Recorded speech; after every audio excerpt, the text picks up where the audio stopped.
Olá, o programa Lesp em Pauta de hoje vai falar sobre a lei que institui a Semana Estadual de Competições de Robótica. Bom, para falar sobre essa lei e também dos benefícios da robótica para diferentes áreas da sociedade, eu recebo aqui em nossos estúdios Davidson Gogora, que é professor de robótica e inovação digital. Recebo também o Caio Camargo, supervisor técnico educacional. E o organizador de competição brasileira de robótica, o Rafael Lang, através da nossa plataforma Zoom. Bom, bem-vindo a todos aqui. O Alesp tem a honra de receber vocês aqui para falar sobre esse assunto, né, que mexe muito com as pessoas. A tecnologia, a inovação, enfim, a robótica. Aliás, se o Caio quiser começar primeiro, o Davidson, né? Até brinquei com ele, falei, Davidson, é o D é mudo? Ou Harley Davidson? Ele falou, Harley Davidson. Que vocês explicassem para o nosso telespectador já de cara, né, que é a robótica. Quer iniciar? Vamos lá, por favor. Não quer tirar no palitinho, não? Tá tranquilo, tá tranquilo. Então vamos começar com o professor, então? Vamos lá, professor Caio. Bom, primeiramente, obrigado pela presença, obrigado pelo convite, Sérgio. Imagina, a gente que agradece. É muito satisfatório estar aqui com vocês hoje. E a robótica, eu sou, né, fui colocado como supervisor, mas na minha essência eu sou professor de matemática. Isso, exatamente. E durante, né, o meu momento na sala de aula, eu fui desafiado a inserir a robótica nas minhas aulas e foi uma paixão assim à primeira vista. Foi o momento que eu entendi que existiam outras oportunidades para os estudantes aprenderem a matemática e de uma maneira muito mais divertida, envolvente. E estou até hoje com a robótica, né, trabalhando com a robótica. Depois de trabalhar como professor de robótica, comecei a participar de eventos e competições robóticas. E eu entendo, né, a sua pergunta, o que é uma competição de robótica. Eu costumo brincar o seguinte: a gente tem competições de diversos esportes, né, diversos esportes físicos, e eu entendo a robótica como um esporte para a mente. Então, a hora que a gente está trabalhando numa competição de robótica, a gente está exercitando a nossa mente, a gente está fazendo uma disputa entre mentes, né? Então, além da gente exercer os músculos, agora a gente também tem um esporte para exercer a nossa cabeça. Não, e você, inclusive, aqui antes, você falou para mim, Sérgio, eu falei, pô, tem robótica, vem o quê? Robô. Aí você virou para mim e falou, mas não é só isso. Não é só isso. A gente tem um lema, né? Eu trabalho no SESI e a gente tem um lema lá no SESI que a robótica ela é muito mais que robôs, né? A gente trabalha de uma maneira mais crua, né? A gente trabalha arte, a gente trabalha engenharia, a gente trabalha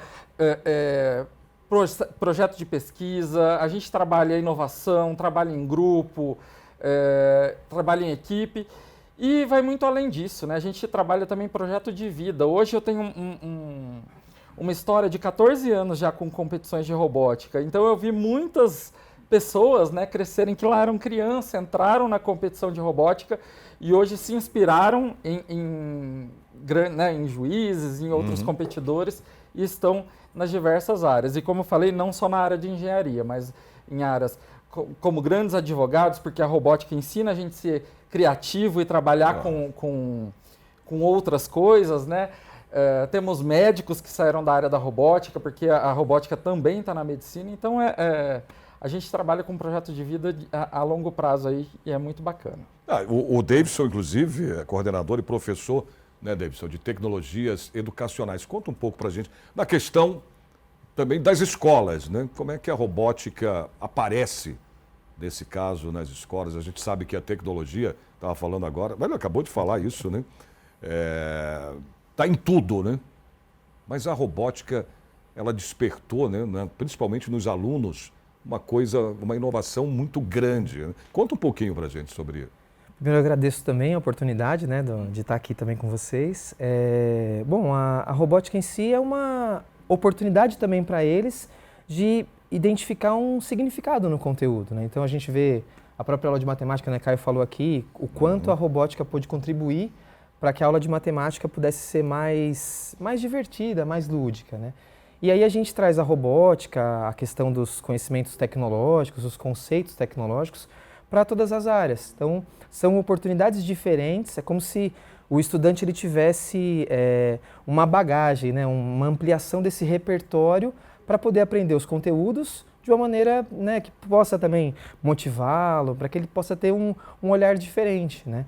Então a robótica com certeza ela vem para contribuir nesse sentido, né? Para que ele possa ter trabalhar aqueles conteúdos que muitas vezes são maçantes, que às vezes não fazem muito sentido, e aí com um material diferente, um desafio, porque a gente trabalha muito a robótica, né, dentro das escolas, isso é muito presente para a gente, né, no colégio que eu atendo, a gente sempre trabalha com a robótica no sentido de trazer desafios. Então, sempre que o aluno seja também desafiado a encontrar soluções para aqueles desafios. E aí, o grande barato da robótica em si, dos materiais, independente de quais sejam, é justamente ele conseguir entender como as coisas funcionam, relacionar isso e conseguir buscar a solução para os desafios. Ao mesmo tempo, ele vai sendo capaz, cada vez mais, de construir também suas próprias invenções. Então, a ideia é que ele também seja, por meio da robótica, que vai ser um conteúdo, que vai ser um meio para que ele aprenda os conteúdos de sala de aula, também de uma maneira melhor, mais dinâmica, ele também tem aqueles conteúdos para entender como funcionam os sensores, os motores. Isso, de alguma maneira, também vai contribuir para o que ele pensa no futuro, né? A profissão que ele quer seguir. Escolher. A gente sabe que hoje existem profissões hoje que ainda não existem, profissões do futuro que ainda não foram inventadas. Então esse pensamento criativo, com certeza, vai dar a ele condição de, no futuro, escolher melhor ainda, né, aquilo que ele quer trabalhar. Tem mais repertório, né? É isso. Não, e é engraçado, né? Porque você vê essas crianças, elas... E é apaixonante, né? É uma coisa apaixonante. Você vê essas competições. Aliás, eu vou até falar com o Rafael Lang agora sobre isso, né? Como é que... Rafael, eu queria até que você contasse um pouquinho agora pra gente, né? Não muito a fundo, porque a gente tem aí um programa inteiro para bater papo sobre robótica, né? Mas o intuito dessas competições, né, de robótica, né? Como é que elas surgiram? Existem competições, inclusive nacional, Olimpíada, inclusive, né, de robótica aqui no Brasil. Conta pra gente. Como é que é feito isso? Olá a todos. É muito interessante porque as competições são algo que já estão aí há muitos e muitos anos. A gente consegue levar as primeiras competições lá na década de 90 ainda. Eu represento a RoboCup Brasil, que é uma associação que organiza competições de robótica, que representa a robótica há muitos e muitos anos aqui no Brasil, desde 2003. E a RoboCup Federation, que é a nossa organização mãe, ela surge com um objetivo bem interessante, que em 2050 a gente consiga desenvolver um time de robôs que seja capaz de jogar futebol utilizando as regras de verdade contra a última seleção que foi campeã da Copa do Mundo. Aí você pega e fala, mas para que isso? Para que serve isso? É um gasto de dinheiro grande, é um desenvolvimento, é um esforço muito grande. Um robô que joga bola, ele é muito legal, ele é interessante, é algo que chama atenção, mas por si só não faz tanto sentido. Mas imagina que você está dizendo que é um robô que ele é atlético. Ele é um robô que ele corre, que ele agacha, que ele carrega peso, que ele anda, que ele pula. Esse robô serve para muitas coisas. Esse robô serve para entrar numa zona de desastre, num lugar que um ser humano não pode entrar, como um acidente que teve em Fukushima. Esse robô ele serve para servir como base para você desenvolver um exoesqueleto para uma pessoa que tem algum tipo de dificuldade de locomoção. Ele serve como uma base para você poder comparar tecnologias. Eu tenho uma universidade aqui em São Carlos desenvolvendo algo em robótica, uma outra universidade lá no Nordeste desenvolvendo a mesma coisa. Eu consigo comparar essas duas coisas. O que está bom, o que está ruim, o que eu posso melhorar de uma para outra. Então você pega algo que é muito lúdico, por exemplo, o futebol de robôs, e transforma em algo que você pesquisa muito forte em cima e desenvolve novas tecnologias, desenvolve muita coisa naquela área.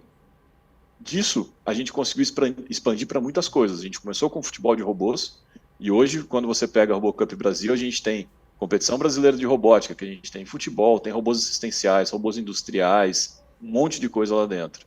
A gente tem a Mostra Nacional de Robótica, que é um evento onde a gente vai exibir projetos que estão sendo desenvolvidos pelo Brasil inteiro para que esses projetos possam ter visibilidade, para que a gente possa entender o que está sendo feito e incentivar essas crianças e jovens. E a gente tem a Olimpíada Brasileira de Robótica, que, como o Sérgio bem comentou, é um evento gigantesco, nós estamos falando de centenas de milhares de crianças que tem como essa Olimpíada a porta de entrada.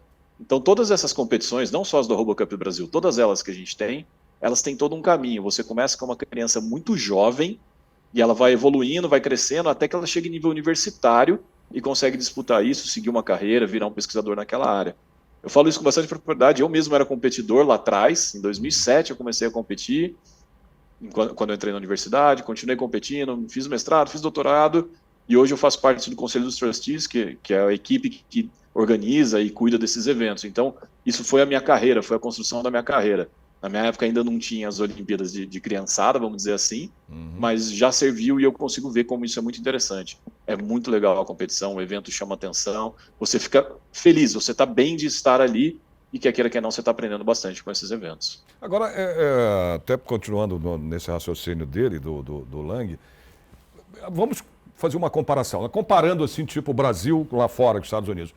Em que patamar nós estamos em relação à robótica, o Lang?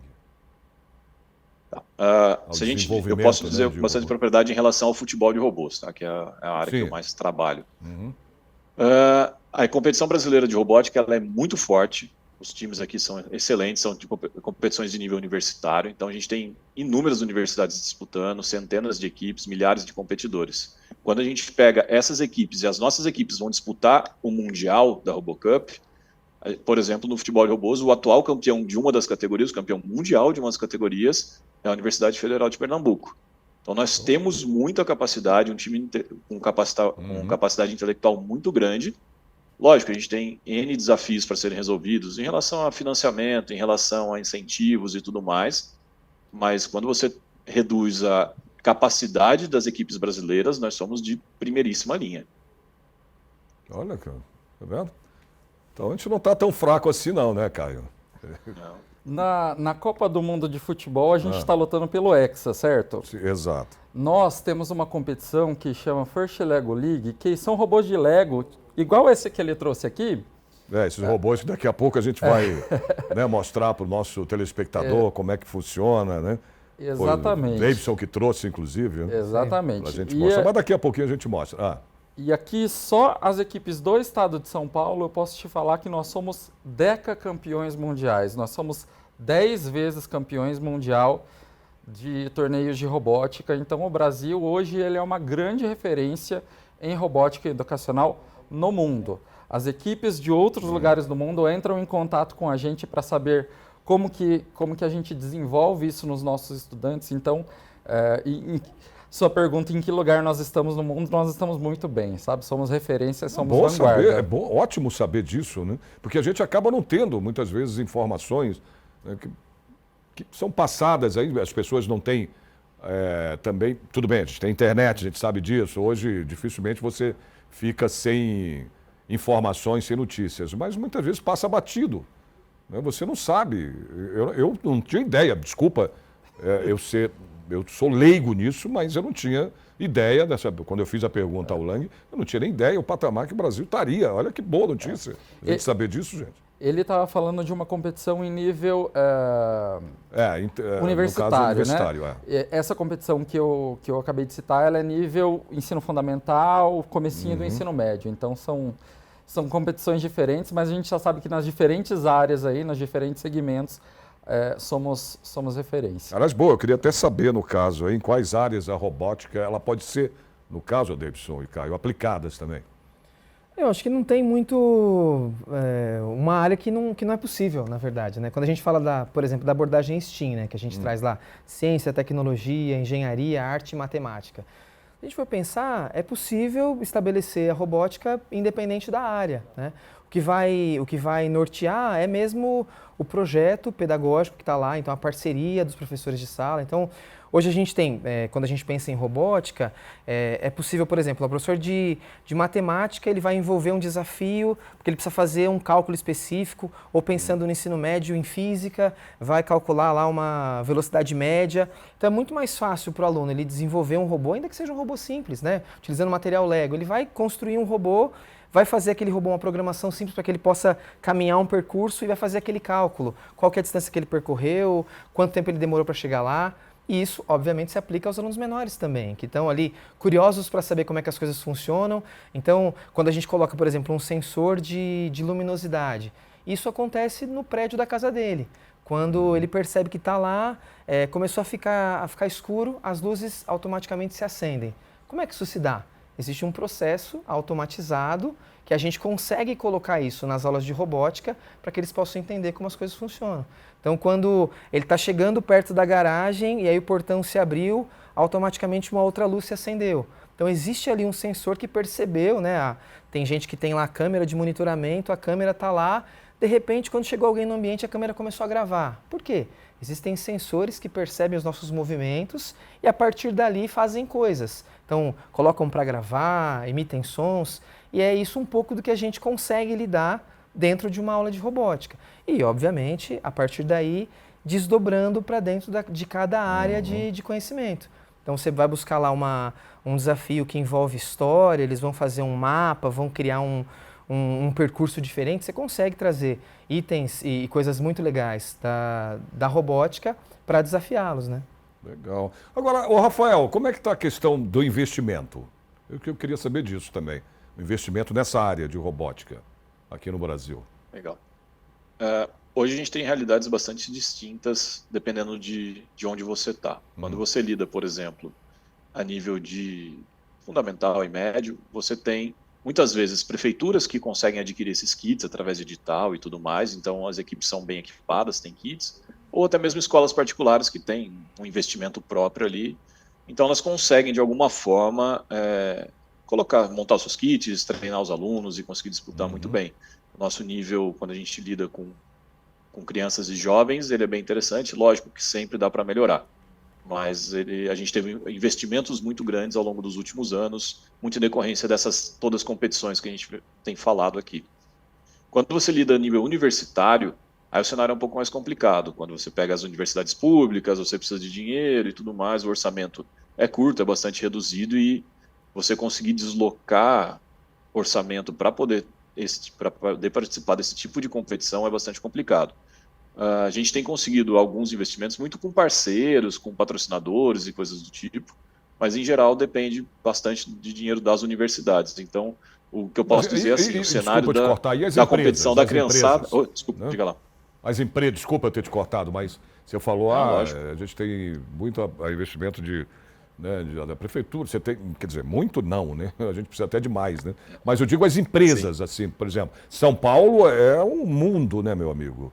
São Paulo é a quarta maior cidade do mundo, em termos também de tecnologia, São Paulo está bem à frente. As empresas que existem em São Paulo são empresas enormes, empresas grandes. Essas empresas têm investido, Lang, nesse setor de robótica? Olha, o que eu posso te dizer é o seguinte, além de ser da RoboCup, eu sou diretor do grupo de robótica da USP São Carlos. Somos um dos maiores grupos do Brasil, vários títulos e tudo mais. Nós temos alguns parceiros até antigos que já vêm patrocinando a gente há muito tempo, mas não são investimentos muito altos. A gente tem bastante dificuldade em conseguir, por exemplo, um patrocinador desse, de chegar e mostrar o projeto. Nós estamos falando de projetos monstruosos, a visibilidade desses eventos é muito grande, tanto nacional quanto internacionalmente. Então, existe algum investimento, mas ele ainda é bastante aquém da possibilidade que ele tem. Ô Caio e Davidson, vocês querem comentar alguma coisa sobre isso? Tudo bem, mas eu só queria a gente vai daqui a pouco para o intervalo, mas eu queria só rapidamente falar também do nosso projeto de lei, que a gente tem um projeto de lei aqui na Assembleia Legislativa, olha, que institui a Semana Estadual de Competições de Robótica. Eu queria saber de vocês dois aí, da importância desse projeto aqui, se for aprovado na Assembleia Legislativa, o que vai ajudar também, né, a gente ter essa semana, divulgação, enfim, competições. Na minha opinião, isso é muito importante porque, da mesma forma como a gente democratiza outros tipos de competição, competições esportivas, a gente tem uma outra habilidade que está sendo trabalhada nesse segmento e que vai buscar aí um novo nicho de estudantes que vão ser contemplados com isso, né? Então, quanto mais formas diferentes que a gente puder dar para o nosso estudante se estabelecer no mundo, acho que é importante. Então vejo como muito divulgar positivo também, isso, né? Serve também para divulgar, virando uma lei, né? Aqui diz, inclusive, a propositura ela tem a possibilidade, o escopo de divulgar o segmento da robótica educacional. O Sérgio acabou de falar dos investimentos, né? Isso, com certeza, além do incentivo para as escolas, para os alunos, querendo ou não, você traz mais visibilidade e quantas empresas que, de repente, até puxa, isso faz sentido, é legal, mas que assim, isso não chama atenção, a empresa também, quando isso aí estourar, a gente vê o que faz, né? Então, de repente, eu penso que é um grande incentivo, um grande motivador, né? E acho que isso é muito bom, né? Um impulso aí para a nossa área e, querendo ou não, mais empresas vão ter essa possibilidade, né? De enxergar isso como também uma possibilidade boa, né? Uma boa oportunidade, né? No investimento. Legal. Olha, a gente vai fazer um breve intervalo aqui, daqui a pouco a gente volta, até para mostrar também os robozinhos aqui que o Davidson trouxe, né? Legal, para que a gente tenha uma ideia de como é que funciona. Nós voltamos já já.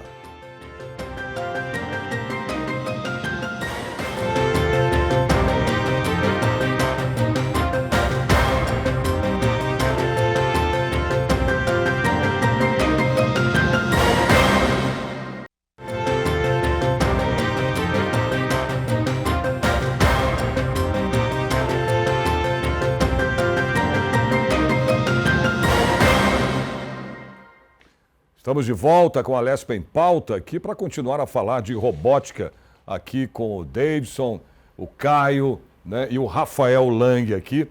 Olha, Rafael, a gente vai... Eu já vou direto aqui, porque eu estou tão curioso para ver, cara. Isso aqui, olha aqui. Viu, o Rafael, como é que funciona isso aqui? O Davidson, pode vir, Davidson. O Davidson trouxe aqui dois, né, um robozinho. Dois, né, robozinhos. Olha lá.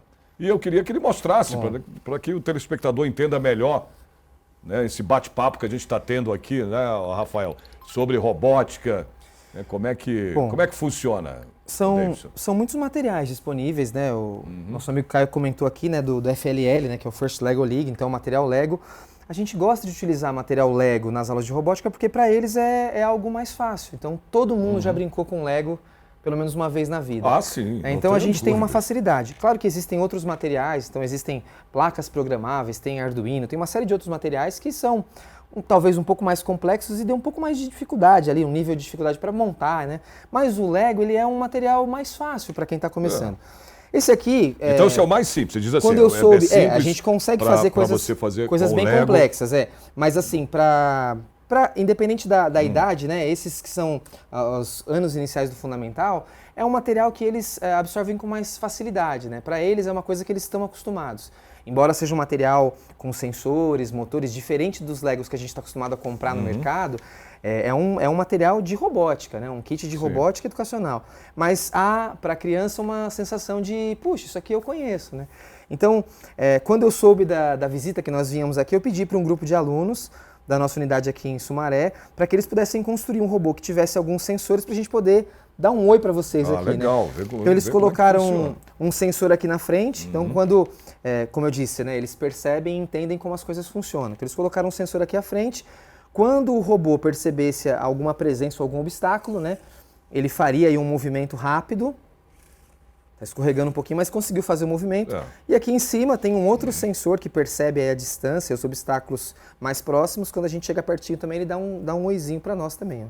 Olha, que interessante. Isso são alunos de 11, 12 anos. Isso que eu queria saber, né? Qual é a faixa alunos, etária de alunos que... relativamente jovens. Claro que isso aqui é um robô super básico, mas numa competição, por exemplo, eles têm objetivos muito maiores e muito mais complexos.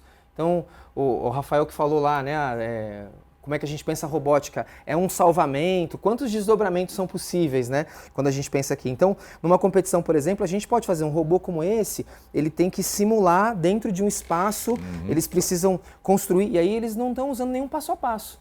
Eles estão tentando quer dizer que são alunos com 11 anos. Eu vou te falar uma coisa. Eu vou passar a vida inteira e não conseguiria nem botar as rodas ali, nem fazer as rodas, te juro. Os jovens de 11, 10 anos seriam capazes de te mostrar aqui como faz. Então eles têm lá um desafio complexo para resolver. Isso a gente trabalha semana a semana nas aulas, né? Sim. E aí eles, vocês precisam agora criar um robô, por exemplo, capaz de representar aqui um salvamento. Então a gente faz lá com um tapete ou algumas coisas que a gente coloca no cenário, né, para representar para eles. Eles criam um robô do zero. Então, em uma aula de 1h30, eles constroem o robô. Claro que aí você tem várias equipes numa mesma sala e não existe uma resposta apenas correta, né? Eles vão criando, vão saindo robôs malucos diferentes E aí eles vão lá e o robô, a partir do momento que eles criam, eles programam e o robô vai e executa as funções. Esse aqui só deu o oizinho, mas poderia ir lá, executa o salvamento, busca uma vítima ou procura se existe alguém lá com vida, ou sei lá, leva água, busca água e por aí vai. Você tem um aqui, parece uma joaninha. Esse aqui bonitinho, ó, a gente utiliza, então, pensando aí nos referenciais, né, da BNCC e pensando na educação infantil, esse aqui são para os pequenininhos, né, ainda menores. Então aqui a gente trabalha conceitos envolvendo o pensamento computacional, então tem algumas questões que envolvem algoritmos. Então as crianças desde muito pequenas vão sequenciando. Então, por exemplo, aqui, né, essa abelhinha bonitinha aqui, a gente também faz um cenário. Então, por exemplo, a abelha ela precisa buscar o pólen e levar até a colmeia. E aí o aluno vai, né, o estudante pequenininho vai lá, bom, ele precisa ir para frente, depois para o lado. Como é que ele faz? Então ele vem aqui manualmente, toca no dispositivo, ó, então para frente, depois para o lado e para frente. E aqui ele manda funcionar. Não sei se vai escorregar muito, mas me parece que foi, ó. Ah, tá. Então ela faz um movimento aí a partir da programação dada pela Você programou criança. então os movimentos ali. É isso. Né, apertou o verdinho, Então, play. aqui é uma criança de 4, 5 anos que identificou no chão, olha, ele precisa sair daqui, a abelha precisa sair daqui e chegar até aqui, né? E ele veio aqui, ó, bom, é um movimento para frente, outro para o lado, então já vai aqui, ó, para frente, para o lado, para frente. E aí ao mesmo tempo que ele tenta fazer, ele testa, ele vê se deu errado, se deu certo, eles conversam, e aí é uma aula super divertida, né? Um momento super de interação entre eles. E é isso, né? Buscando ferramentas que podem trazer ludicidade, por exemplo, você vê, diversão. por exemplo, em filmes, né? Aqueles robôs, né, que desarmam bombas. É isso. Esse é o princípio. É aquilo, é o princípio. É isso. Quer dizer, Eles você vê muito isso nos Estados Unidos, né, Rafael? Aliás, eu queria até saber do Rafael, né, falando desses robôs, novamente, que a gente está aqui mostrando também, né, Rafael? Eu queria que você falasse para a gente das competições suas, né? O que você, vamos lá, para saber a que ponto a gente está também, em termos de premiações, enfim, de competições que você participou, como você mesmo disse aqui na abertura, né, que você já competiu com robótica, já competiu muitas vezes. Como é que é isso? Para a gente entender um pouco melhor também, né, premiações, né, a participação nessas competições. É muito legal. Eu acho que o ponto principal é assim, eu falo muito com o pessoal do meu grupo aqui. Tem gente que entra e às vezes não tem condição de ir na competição, porque a competição é muito longe, é fora, é alguma coisa que às vezes financeiramente a pessoa não consegue. Mas aí que entraria, então, no caso, olha aí que eu estou falando, o patrocínio. Aí que entra o patrocínio, exato. É aí que entra investir. Você conseguir... Voltar. É aí que entra o patrocínio, é onde a pessoa consegue, de alguma forma, ajudar quem vai participar desses eventos. Os eventos são monstruosos de grande, tanto o evento nacional quanto o evento mundial. E muitas vezes as pessoas não têm condição de ir. Às vezes um aluno de uma universidade pública que não tem tanto recurso, ele participa do grupo ativamente ao longo do ano inteiro, ele desenvolve o robô, ele projeta, mas muitas vezes ele não tem condição de participar da competição em si. Isso acaba sendo um desafio a mais, né, que ele tem que desenvolver. Mas as pessoas que conseguem, por qualquer motivo, participar, essas pessoas ficam apaixonadas. A verdade é essa. Acho que o termo correto é a pessoa apaixona naquilo. Ela vai todo ano, ela vai em todas as competições que pode. Tem competição organizada por diversos órgãos, vários tipos de competição, de futebol, de robôs assistenciais, de combate de robôs, tem de todo quanto é tipo. E aí a pessoa vai descobrindo qual que ela gosta. Ela pode começar desde criancinha com esses robôs, igual o pessoal mostrou agora, até robôs mega complexos, quando a gente fala em competições mundiais, robôs humanoides que são do tamanho de uma pessoa. Então você consegue realmente desenvolver aquilo. E como eu disse, o Brasil vai muito bem. A gente tem equipes que são campeãs, equipes que disputam a nível mundial há muitos anos. Então é muito interessante você ver a pessoa saindo desde uma criança, aprendendo os primeiros conceitos básicos de vai para frente, vira para um lado, volta, até ela se tornando um universitário, depois um pesquisador, ou mesmo um profissional, um engenheiro, um cientista, que desenvolve robôs mega complexos, e robôs que aí sim realmente trazem uma atividade para a sociedade, robôs que podem ser de resgate, robôs que podem servir para diversos fins. E essas competições cumprem exatamente esse papel. E um ponto interessante, quando a gente fala em competições serem um pouco mais acessíveis, o patrocínio é uma forma, lógico, de você ter mais investimento e poder participar melhor. Mas um outro ponto interessante é que essas competições são itinerantes. A competição brasileira de robótica ela é itinerante, cada ano ela é num lugar. Então, por exemplo, esse ano foi em Salvador, ano que vem ela é uma competição que vai acontecer em Goiânia. E o Mundial é itinerante. E a gente está muito feliz com isso e vem muito a calhar essa semana das competições de robótica, porque é algo que a gente pode utilizar para chamar e trazer tanto a sociedade quanto as empresas para próximo, porque o Mundial da RoboCup vai ser no Brasil em 2025. Ele vai ser em Salvador. Olha, é um evento que já foi no Brasil 10 anos atrás. E algo que é muito interessante. A gente está falando da elite da robótica mundial, os melhores robôs, os melhores projetos, as melhores competições. Mas isso, vamos comparar, né, o Lang, Rafael Lang. No começo, quando começaram as competições, né, que você nem imaginava, você ficava ali, né, do videogame. Hoje, não, mas hoje se profissionalizou. É verdade. Hoje não, já de um tempo para cá, se profissionalizou de um jeito, né, que esses moleques, esses garotos ganham dinheiro à beça com competições. E são competições, principalmente de futebol, né, do videogame. É um troço que movimenta, né, não só em termos financeiros, mas em termos de torcedores. Aí você olha e você fala, não, mas eu não vou, não vai. Tá aí, ó. Você vê como é que é a competição, né? De robótica, então, que bom que vai ser aqui no Brasil, né? Como você falou agora, Lang. Que maravilha, vai ser na Bahia, como disse o Lang aqui, né, em 2025. Olha que maravilha. Então precisa mesmo, realmente, se você divulgar, né? Divulgação. Eu brincava até em casa com meu filho, eu falei, cara, meu filho adora videogame, tudo. Eu falei, cara, por que você não vai competir agora? Eu falei, rapaz, agora não tem mais jeito, né? Isso quando ele era bem mais novo. Mas ele não tinha coisa. Ele adora, é viciado. Mas, cara, se tornou, né, um negócio rentável de um jeito, mas divulgação também em cima. Sempre teve tudo isso. Eu queria saber se, para fazer robótica, tem que ser de exatas, exatamente? Ou não, professores? Aliás, se a gente formar uma equipe com todos os estudantes com habilidades apenas em exatas, a tendência dessa equipe é não ter bons resultados. Quanto mais múltipla a equipe for, com certeza eles vão ter melhores resultados, né? O professor citou há pouco da questão da abordagem STEAM. E a abordagem STEAM, quando a gente junta ciência, tecnologia, matemática, arte e engenharia, é justamente isso. É a gente buscar diferentes potências para resolver um problema.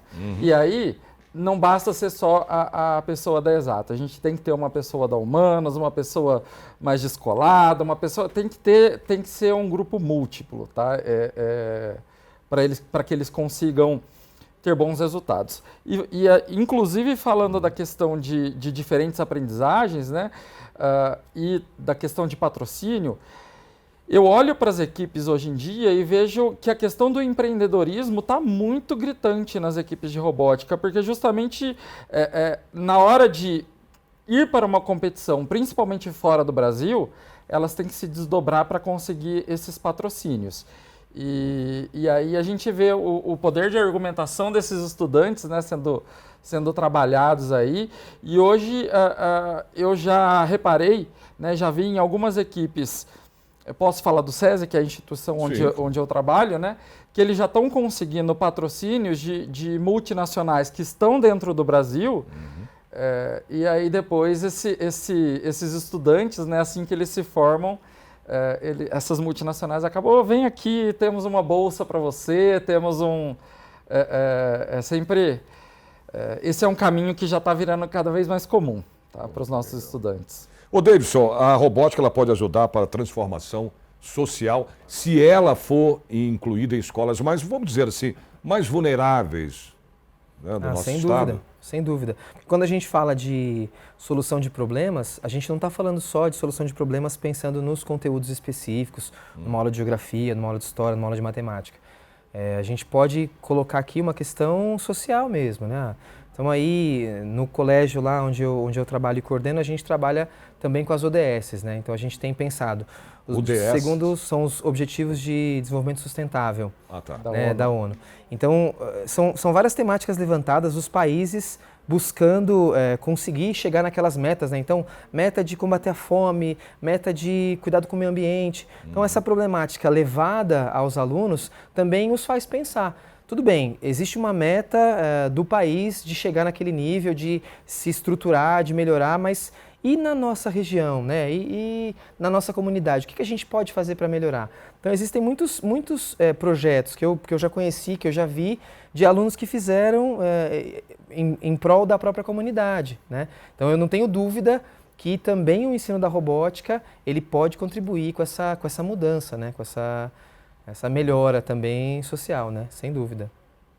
E essas competições aqui, eu quero voltar até o Lang, elas ajudam a disseminar, no caso aí, a robótica pelo país, ô Lang? Essas competições do qual a gente estava falando há pouco aqui, que você falou? Com certeza. Eu acho que é algo muito visível quando a gente olha o histórico, principalmente das competições para o pessoal mais novo. Quando a gente começou, era uma competição pequena e isso foi crescendo, e hoje a gente tem proporções absurdas. A gente está falando de cerca de 200 mil competidores. 200 mil? A gente está falando de regionais dos 27 estados, mais estaduais, mais o nacional. São muitas crianças disputando em todos os níveis, desde fundamental, médio. Agora, as competições internacionais, já tem, a gente já tem condição de estar, tem, né? Claro, já teve... Já. Mesmo o pessoal mais novo tem condição. A gente tem equipes brasileiras que já foram campeãs da RoboCup Mundial, do Internacional. Então a gente é muito bem representado tanto nos mais jovens quanto nos mais velhos.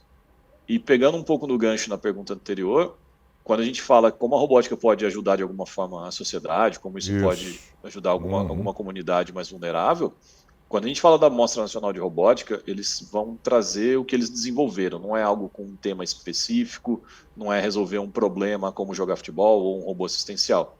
Eles desenvolvem algum projeto de robótica nas escolas ou na comunidade deles e trazem realmente para essa mostra, para que a gente possa avaliar, conhecer os projetos e tudo mais. E você vê o nível dos projetos que eles trazem, é muito, muito, muito bom. E vários deles tentando resolver algum tipo de problema local deles. Como utilizar a robótica para melhorar a vida no meu bairro. Como fazer um robô para limpar um terreno que tem próximo à minha casa. Então, de alguma forma, elas são crianças que estão vendo na robótica como uma possibilidade de melhorar a vida local delas ali. Então, é muito importante. Isso traz para elas um sentimento de, olha, isso aqui pode ser uma área que eu posso estudar, me especializar, aprender e depois vir a contribuir de volta com o lugar de onde eu saí. Olha, eu estava me lembrando agora aqui, lembra do filme com o Will Smith, de robôs? Aquilo me deixou, né, o Lang? Cara, eu fiquei impressionado. Falei, será que a gente vai chegar realmente? Claro, é um filme, é ficção, é uma coisa, né? Mas será que a gente vai chegar àquilo? Aqueles robôs estarem comandando? Sei lá, eu fico meio... Não! Eu falo isso porque você vai comparar, mas o ser humano... É que nem carro, tá? Até hoje, a fabricação de automóveis, claro, é feito por robôs. Mas até hoje você precisa, né, da participação, da mão humana, né, Lang? Para ainda finalizar o produto. Mas os carros são montados, né, tudo por robôs. Eu sou apaixonado por robôs, mas enquanto educador, eu posso te dizer, nada nunca vai superar a criatividade humana, tá? Então, eu ainda tenho esse... Não, e a gente tem que continuar a dizer, né, Lang, realmente o ser humano é a máquina mais perfeita que... Olha, Deus fez Exato. muito. É difícil, é quase que imbatível. Praticamente imbatível, né, Lang? Não, Eu acho que o principal ponto, eu acho que é como a gente vai conseguir juntar essas duas coisas. Os robôs, eles podem ser uma ferramenta muito poderosa para a gente melhorar nossos níveis produtivos, indústria, sociedade. É como o ser humano pensar e criar e desenvolver novos robôs, como ele trabalhar em conjunto com esses robôs, e aí a gente, como humanidade, como sociedade, tirar melhor proveito disso. Então, não é uma questão, o robô vem para tirar o meu emprego, o robô vem... Não. O robô vem para te complementar, tal qual a energia elétrica veio, tal qual a internet veio, todas as outras melhorias que a gente teve ao longo de todas as evoluções industriais, a robótica vai ser uma delas. Ela vai complementar coisas que já estão por aí. O robô vai fazer você poder trabalhar mais confortável, Sim, vai te tirar não, da situação acredito. de perigo. Não, claro que eu aí, falei do isso aí. filme do Will Smith, mas aqui do Will Smith é uma ficção. Não, mas o Rafael já falou que a gente vai jogar bola lá, né?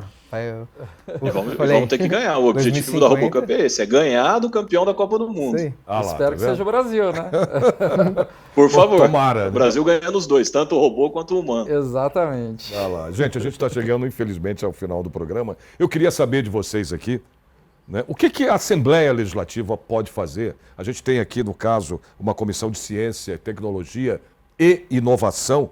Eu queria saber como a Alesp pode contribuir para a robótica, né, para isso, para ajudar na tecnologia.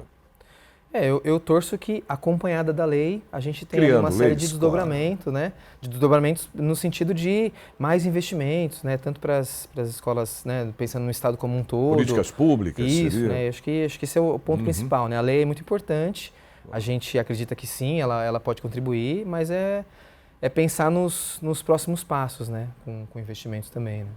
Legal.